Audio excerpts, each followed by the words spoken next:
This is a really good question about when mindfulness may be contraindicated.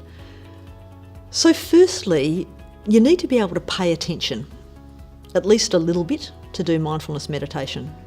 So if people can't pay attention because they, for all sorts of reasons, people might not be able to attention, they're over-medicated, they might be, psychotic people mostly can't pay attention.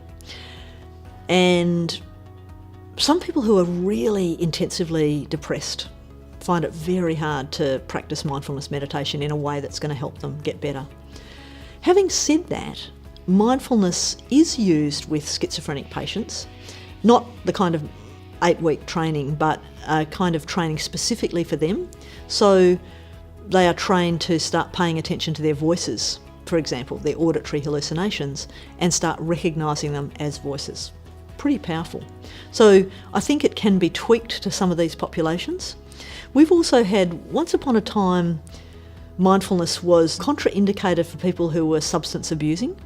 But now what we've found is that people, as long as they can commit to coming to class sober and also find daily practice time when they're sober, they can actually do quite well, and it can be quite a helpful adjunct to any other treatment they might be doing.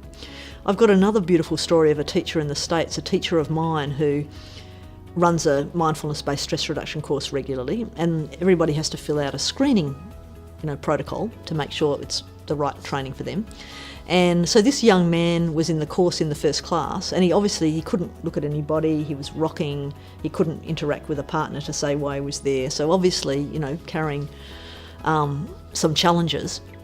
And afterwards my friend said to him, "Hey, what's going on with you? Why have you come to the class?" And he said, "Oh, well, actually I do have schizophrenia, but I knew if I put it down on the form you wouldn't let me in." But he said, "I really like the class, I like the body scan," which is one of the main practices we do in the first 4 weeks, "and I think it'd be nice for me to just be in a class with other people if that would be all right." So Bob, my friend, asked the class at the beginning of the class, saying, "Look, Steve's going to be here, he's not going to interact with you guys, he's just going to work with me one-on-one, he's just going to be quiet and part of the class, is that okay?" And everyone went, "Sure, fine."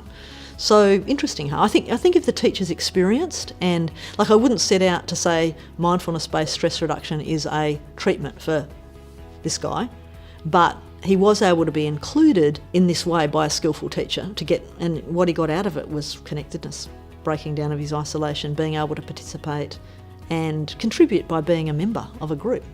So pretty powerful. I think mindfulness-based stress reduction, the kind of original secular program, was really interested in being a heterogeneous group, so offering a context where people from all sorts of walks of life and all sorts of conditions could come together. And for this very reason, because there's such an emphasis on breaking down isolation. And John Kabat-Zinn says people are geniuses if we let them be, and this kind of training can really access people's genius, I think, even if they're very constricted by their condition. So the other interesting question to ask about this issue of when it's contraindicated is there another treatment that, from an evidence-based medical perspective, is going to be beneficial? So mindfulness has always been offered as an adjunct or a kind of complementary medicine, and I think that's really important to remember. So if someone has panic disorder, mindfulness meditation might be fantastic for that, but have they done a course of CBT for that first? So this is the discernment of the referrer really needs to be brought into question. So it can be powerful for so many diverse conditions and for people with lots of constrictions, but really want to look into it being a complementary offering rather than, if there's another evidence-based practice, I think that's really helpful to offer that first or alongside mindfulness training.